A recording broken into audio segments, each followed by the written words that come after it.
Electricast. Hold on to your butts. We are changing the course of history as we see it. That is what Wesley demands. Now this affects Iris. Iris, where are you? What you feel only matters to you. I do not entertain hypotheticals. The world as it is vexing enough. Iris, I have a tip for you. Don't take drugs! Or Whatever Movies with Wesley and Iris.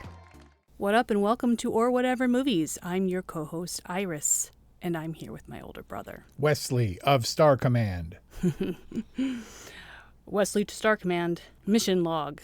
As you might suspect from our witty banter, today we're discussing a movie, a prequel, an origin story. I don't know, man. We'll talk about whether or not it works as such. From 2022, Lightyear. Disney Pixar's Lightyear. Available in theaters.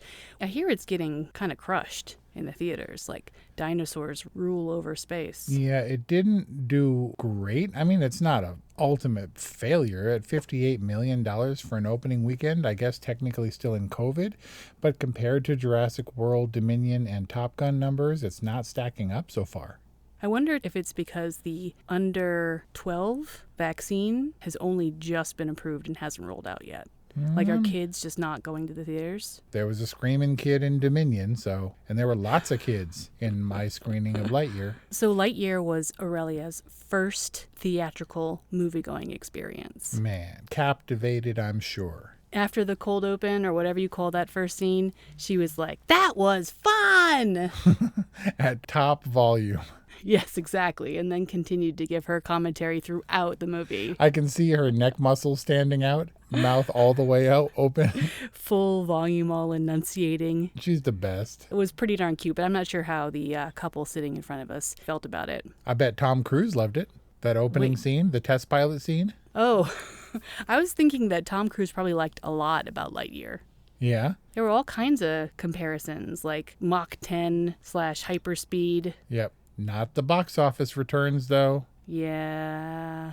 Maybe it's just an adult theatrical environment right now. Yeah, but wasn't Lightyear kind of an adult theatrical environment? A lot of talking in Lightyear. And a lot of space stuff. How unwieldy was the time dilation concept? Was Aurelia like, "It's like Christopher Nolan"? I was wondering about that, and I did ask Paloma specifically, like point blank, about who Emperor Zurg was, although he's not emperor yet, right? No, but look, this is the movie for which Andy came to love Buzz Lightyear. This is the movie from 1995, even though this movie never would have flown in 1995. But if this is the one, then Emperor Zurg is Emperor Zurg. This was not the movie. Yeah, Emperor Zurg is the character in the original Toy Story, and he was not yet an emperor. And I asked Paloma, who is Zurg? And she said, Buzz Lightyear's dad. Yeah. So, you know why? Because canonically, Toy Story 2 established him as his dad. Who? Zurg? Yeah. It was an obvious Star Wars reference that I'm not sure they ever intended to have to correct or pay off. Interesting. But, I mean, hence the fact that he popped out of the thing and he's like, "Dad?" And he's like, "Yeah, right." Okay, so some inconsistencies there.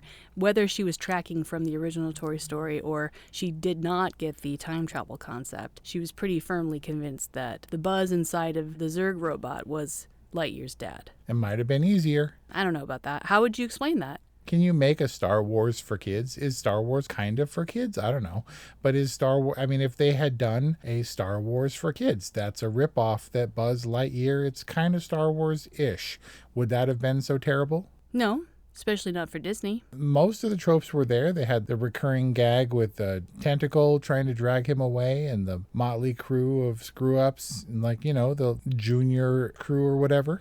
Yeah, the Junior Rangers. Yeah. I mean, it seemed like it was pretty simple on the surface, and then it got complicated with the time dilation and his sort of inner turmoil and character arc and stuff, and it was just like, when do we get to Zurg?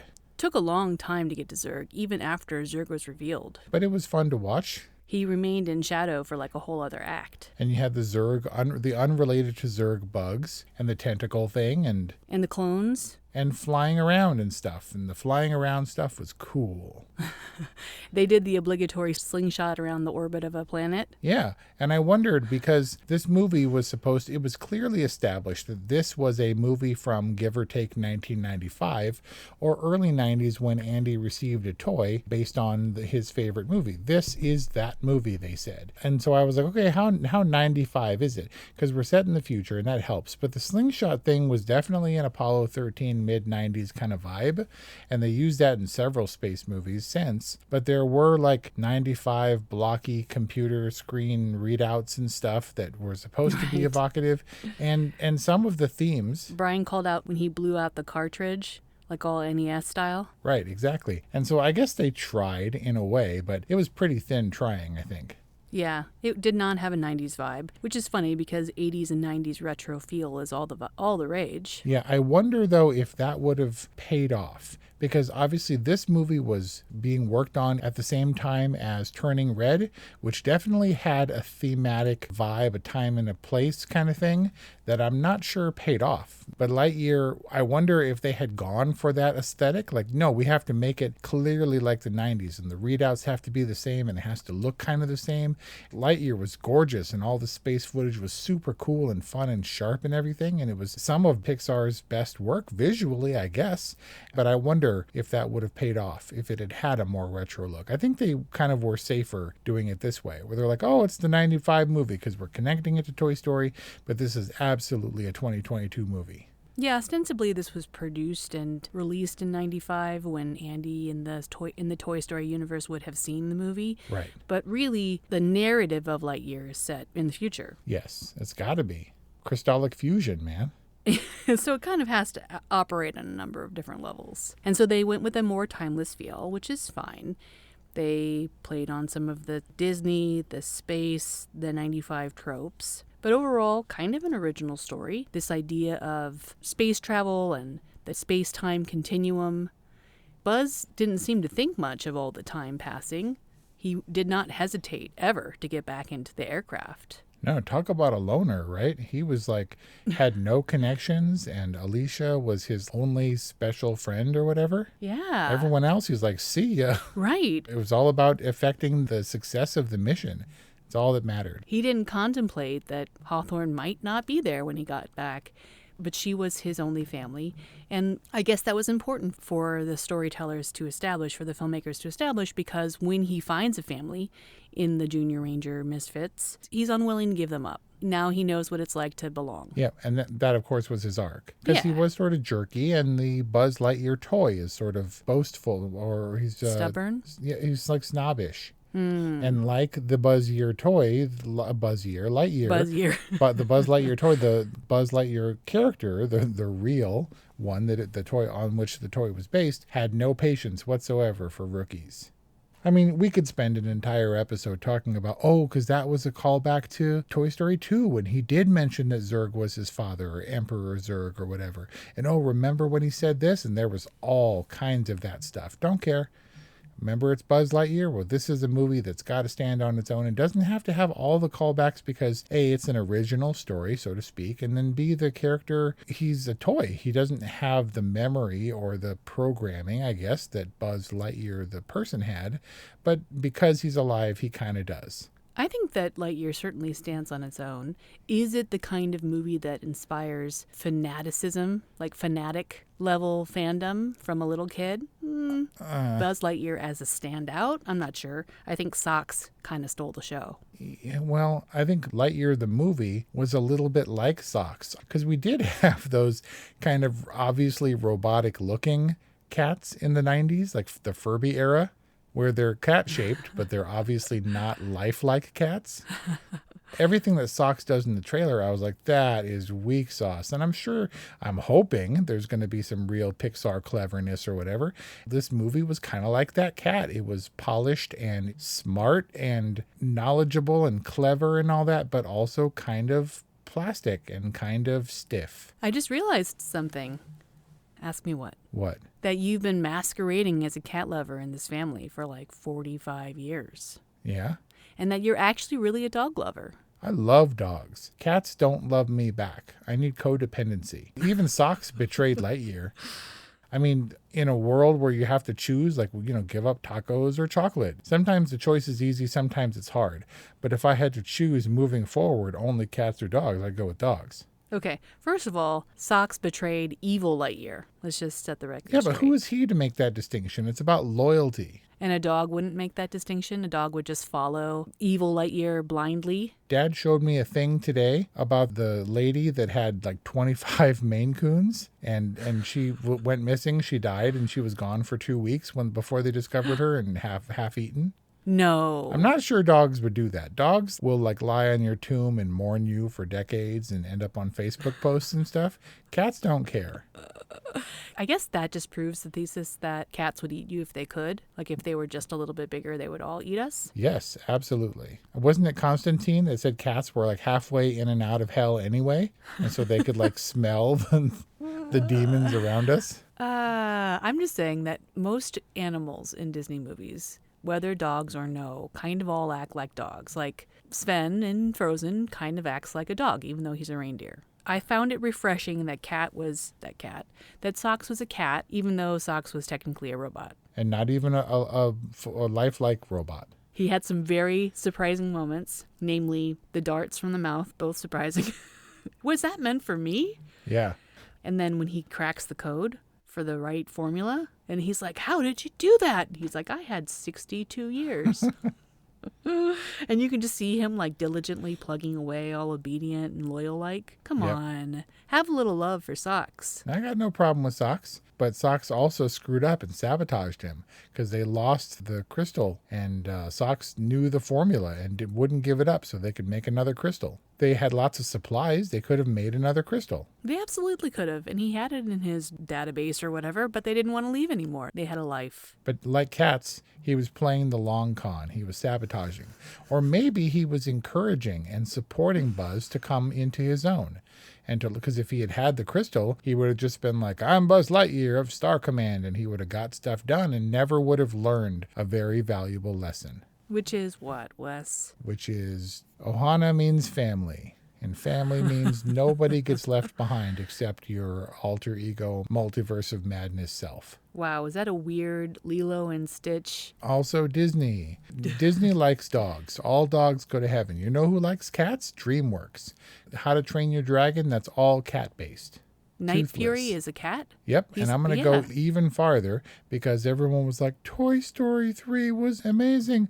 I thought they were going to get burned in the thing, spoiler. And I was like, they weren't going to get burned in the thing. It wasn't emotional, and How to Train Your Dragon was twice the movie that Toy Story 1 was.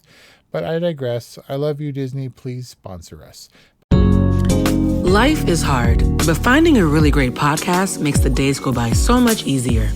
Hi, my name is Blue Telusma. I'm a writer, an emotional intelligence coach, and the host of Humanize with Blue Telusma, a podcast where we believe that when you humanize everyone in the room, a great conversation is almost guaranteed. Join us every week here on Electricast as me and my guest co-hosts unpack big topics and interview even bigger personalities with a sense of humor and a dash of mischief. If you're looking for a new best friend in your head, we've got you covered. Electricast. But it's not what we're talking about here. But Toy Story wasn't really my thing. I was much more A Bug's Life and Finding Nemo and The Incredibles and stuff. Toy Story was the first and the best, I guess, or whatever, and it was fun, and I've seen all the Toy Stories, but I didn't care about Buzz Lightyear, and thus I didn't care about Lightyear. And I was like, okay, give me some cool stuff. And it was like, and I was like, yeah. That's all you care about. And You I like always care space about the movies, and I like flying. time dilation movies, aka time travel movies. I like all that stuff. So you liked Lightyear. Yeah, Lightyear is a good movie, for sure. It's definitely an all right movie. I know we're not quite there yet, but I got no problem with Lightyear. I mean, it is an original movie, of course. And Sox did not feel like an original character at all. Like, it's like, of course he has a little robot cat. It just makes sense. But I also felt that Lightyear was a little bit Up. Didn't you see all the similarities in Up? The protagonist has his partner, and then his partner dies, and he still has to achieve the mission. So he sets out on his own with a younger version, with the child that he never had or whatever, and goes off to search the unknown to complete the mission. And then he encounters his alter ego, who he perceives as a hero, but who turns out to be twisted by loneliness or driven by fanatical need to achieve the mission or whatever. And then that one ends up dying, and there's lots of these drones, which up were the dogs, and they all only say Zurg, but they communicate and they understand each other, like the dogs with the voice collars and stuff. And Taika Waititi was the Doug dog character, except he was just like a hapless, goofy buddy, like the comic relief. The Taika Waititi shtick is getting a little bit old for me. How so? Taika Waititi making appearances along with Peter Sun in both Up and Lightyear. Yeah. Taika Waititi played who in Lightyear? The dude, Mo, the tall one, the guy with the pen. The pen. Yeah. And it was fine. There was a lot of elements of Up, and not across the board, but I guess an original story and all kinds of representation and good for you. And I didn't know or care that Darby, the convict, run, it's the cops. I had no idea that character was female until looking it up on IMDb. Are you sure? Yeah, exactly. In the movie, there was a hint of a ponytail near the end, and I was like, whoa, that was a woman? A very little woman, I guess. And then voiced by a lady, presumably. Yeah, I think that there was some ambiguity there. I thought all along that the Darby character was indeed female. Then I thought there was a reference to being male, so I was a little confused about that, but all good. But speaking of the controversy, it's possible that the Hawthorne same-sex marriage controversy could be hurting box office. I'm not making any commentary on whether or not it's appropriate. I was obviously fine with that. They didn't belabor it. They didn't make a big deal out of it. It was very subtle. It was very delivered as if it were a non-issue. But I could see that maybe the core and target theater goers for Lightyear might be like, we're going to pass on this one just for... It's a possibility, but there were definitely some reasons. Box office avenues closed because they refused to cut or alter any of the content. And so it's like Malaysia, we're not going to do that. And they're like, okay, screw you, man. We're not going to change it. So good for you. Best of luck, Lightyear. 16 countries, I think it was banned in. That's a lot. But I don't know. I went into Lightyear. I heard about the controversy just before because that's all anybody ever wants to talk about. But the only way that it's going to not be a thing is if you don't make it a thing. And like they said, it was a big part of Hawthorne's story or whatever, but it wasn't made into an issue. I don't know how it affected box office. That kind of sucks. But this is the content and whatever. People have to deal with it, which I also like, You like that Disney took a stance of you're going to have to deal with it? I like that Disney made a decided choice. I would guess that it would draw more controversy if they were like, well, we tried to do a thing, but it's hurting our box office, so we're totally changing it for the Malaysia release. Brian turned to me afterward and said, was there a kiss? Because he was the one that told me about the controversy. And I was like, yeah, you didn't see it in the montage? He's like, nope. I think he was wrestling with a 3-year-old who would not stop eating popcorn. And I had the same thing. It wasn't, your kids or my kids or whatever, but they were definitely kids who would run around the theater. Did you stay all the way for all the end credit scenes? There were 3 of them. No, we only caught the first one with Commander Burnside. Yep. The robot was giving directions and he was like, okay, and this, and I got it. And he finally figured out the directions and turned around and everyone was gone. And I was like, I don't get it. And Kelly's like, you don't remember the robot trying to give them directions and screwing it up? And I was like, no. Oh, right. Yeah. He was, he kept, he was like, no, I'll start over. And then he turned around and they were gone. For some reason, that moment completely passed me by. I was like, who's that robot? What's he giving directions to? And everyone is gone. And then after that, there's a few more credits, and there's a third, the very last thing before the house lights come up. Tell me it wasn't the pen gag. No. We see not Emperor Zurg floating through space after his Zurg-mobile was blown up. And can you guess what happens? He would vow to get Lightyear? No. his little lights, his eyes can turn back on. Uh-huh. I mean, because Zurg is just Darth Vader. Pretty hence much. Hence the Toy Story 2, I am your father kind of thing. Yeah, but Zurg is really James Brolin. Yep. Relation to Josh Brolin? Yeah, his dad, which means that Buzz Lightyear, a.k.a. Captain America, defeated both Brolins. Because Chris Evans fought Josh Brolin in which Marvel movie? In the Avengers, Infinity War, and Endgame. Chris Evans has been dealing with his own controversy. Tell me. Because Patricia Heaton, who was Tim Allen's wife on Home Improvement, said that they neutered and destroyed the Buzz Lightyear character by recasting the voice. So do you think that it holds enough water that Buzz Lightyear is not the toy, but is rather the real, quote, you can't see my air quotes, person upon which Buzz is based? The toy? You know, I worked at a toy company for a long time. The voice actors that bring characters to life do not necessarily voice the recordings within toys. Yeah. Ironically, Woody from Toy Story is not voiced by Tom Hanks when the toys come out. But it sounds a lot like the Woody character, I Yeah, imagine. because it's Tom Hanks's brother. All the Tom Hanks voiceovers are done by Tom Hanks's brother when it comes to toys and merchandising. No way. Yep, sounds just like him. Do you think that he would voice Woody in the Woody origin story? Because No, I mean, Wall-E was kind of a post-apocalyptic. Eve was like a quick-draw gunslinger type. I think that's a stretch. I think Pixar is overdue to do a Western.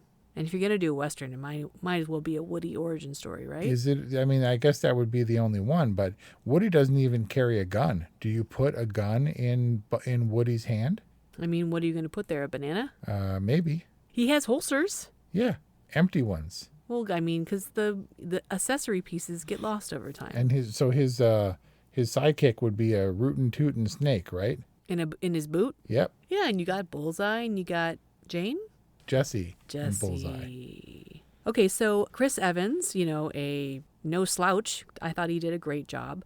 It doesn't have to be Tim Allen. We're not disgracing the character. But I wonder if that also could be hurting things. I mean, everyone loves Captain America, but if Tim Allen was the voice of Buzz Lightyear, and he was very toy-based, he's like, Buzz Lightyear, Star Command. He's like, and he was all dramatic and stuff, but he could have toned it down and been kind of more normal. Exactly. I mean, did we need Chris Evans for his, Captain America-ness and keeping him in the Disney fold? I don't know. They could have done Tim Allen and it might have been simpler. I don't know. I don't think it would have affected the draw. I think he could have helped. Chris Evans seems kind of buried in it. He doesn't seem like, it's not like a Chris Evans movie. No, and they didn't put his name over Buzz Lightyear either. Exactly. Yeah. But I was also thinking, okay, fine, like Pixar wants to kind of start it over again, but I'm sure they didn't get Chris Evans for cheap. Yeah, probably not. And he didn't sound unlike, I wasn't like, that's a weird voice coming out of Buzz Lightyear's mouth. It was fine. But yeah, it seems like Lightyear is kind of a step behind in all respects, having to defend itself for various reasons. Because I wasn't really emotionally moved by the story. Not even when he walks into her vacant office? Not really. It was it was a little bit cold and sterile, and the space was cool. But I think the emotionality of The Incredibles and the family dynamic was better and more compelling for this sort of not family-centered. I mean, talk about The Bachelor. Buzz Lightyear was like the least attached dude we've ever seen. Buzz was more of a loner than the Good Dinosaur. But it wasn't bad. It wasn't a bad movie at all. I didn't really feel it. And then I kind of warmed up later as he got more involved with the granddaughter and his motley crew of screw-ups and stuff. And he ultimately came around because he was so focused on the mission and obsession, and his personal self-worth was all tied up in completing and achieving the mission when that kind of wasn't necessary at all. He never ultimately got back so that Hawthorne could realize her dream of being a space ranger again through time travel or whatever. And that was okay because Buzz became a different person and became the person that he was never ordinarily going to be. And it's fine because in Disney and Marvel movies, there are multiverses and there's good Buzzes and bad Buzzes. And that was a bad Buzz who was killed by the good Buzz, but maybe not. And if they screwed it up in this movie, they'll change it with a different Buzz from a different timeline in Lightyear 2. Okay, so you weren't moved. You didn't find the callbacks particularly clever. I just wasn't tracking them. Like, I'll wager you didn't watch a single Toy Story in preparation for Lightyear. Au contraire. Really? Mine brother. Those things are on rotation. I think we watched 3 of them in Yosemite. Wow, 3 Toy Stories? Yeah, the girls were obsessed. So Paloma was convinced that 3 was her favorite, and then she watched 4. And she was like, that's my favorite. And then she watched 1 and said, that's my favorite. And then 1 kind of stuck, and we watched 1 like 2 or 3 more times. At Paloma's age, is she like, wow, the animation is progressing? No, I don't think she doesn't make conscious note of it, at least. And by the way, I'm not watching these movies. I'm hearing them on in the background. Right. And she's laughing and talking to me about them and asking me questions. She didn't seem to pick up on many of the callbacks. Like, I laughed out loud when he does karate toward the cat. Because somehow that was Buzz Lightyear's shtick, that when he got attacked, he would... The action figure comes with a karate chop. I thought that was clever, and it was fun, and they took a little while to get to Zurg, but there was a lot of fun, cool space travel thing. There's even like a heart-stopping free space fly. Do you know what Pixar's official reason for why Andy didn't have a socks doll?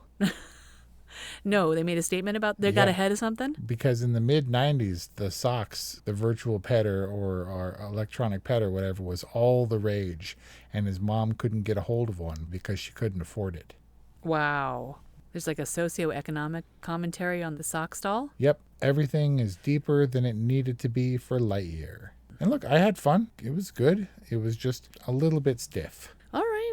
And, you know, as an adult or whatever, I think it was just a little bit too middle of the road. It was a little bit too unlike Toy Story, not quite original enough to warrant like a full, did Lightyear need to be made? No, I don't think so. I think we would have been fine furthering the adventures of Buzz Lightyear on, you know, straight to video fare or whatever. But I got to see the cool stuff, and I like the time dilation stuff. And I cared, you know, in so much as it was, but it was kind of a kid's movie, and maybe the kids were like, this time stuff is confusing. I want to see Zurg or whatever. And Zurg was less than cute, and Lightyear was less than cute, and Zurg was actually kind of scary, but not because he was Buzz Lightyear the whole time. And he would have got away with it, too, if it wasn't for those darn kids. My Pixar radar rating scale is like broken or something. Because I seem to like the flops, and I really enjoyed Lightyear. As you well know, Ratatouille, which was panned for its cerebrality. Again, made up word. My favorite, right? I didn't get up. Sorry. Incredibles? Nope. Yeah, well, Toy Story was the biggest of all, and that wasn't necessarily my jam. But what I think was it meant to be clever and funny, and the callbacks and the recurring gag of the tentacle and all that stuff just kind of got old a little bit. And again, it was fun. I liked Lightyear. It was an all right movie. But was it a totally? I don't think so. I had fun watching Lightyear. And when it shows up on Disney Plus, I will watch the cool parts. I will watch it again. I think that the first mission where he has to Apollo 13 it on his own and like get back into the slowdown rings. You know, he's all doing math on the windshield and stuff, and then he gets back into the ring. That was a pretty cool part. And I loved Socks. I liked Lightyear, and I give it a good, and that's our discussion on Lightyear from 2022, available in theaters and eventually on Disney Plus. We hope you enjoyed this discussion. Even if you didn't enjoy Lightyear quite so much, 818-835-0473 is our hotline. Get in touch, or whatevermovies@gmail.com. If you enjoyed this discussion, please rate our podcast 5 stars and follow us on social media at @orwhatevermovies. Anything else, Wes? To infinity and beyond. I could have been Buzz. No. Hey, it's Tim from 50 Years of Music with 50-Year-Old White Guys, the comedy podcast you had no idea you needed. Join Ben, Jeff, and me as we continue our musical road trip back through the years and around the globe. See, just when you thought all white guys were like Joe Rogan, you come across 3 educators trying to remember when we were cool. 50 Years of Music with 50-Year-Old White Guys. Electricast.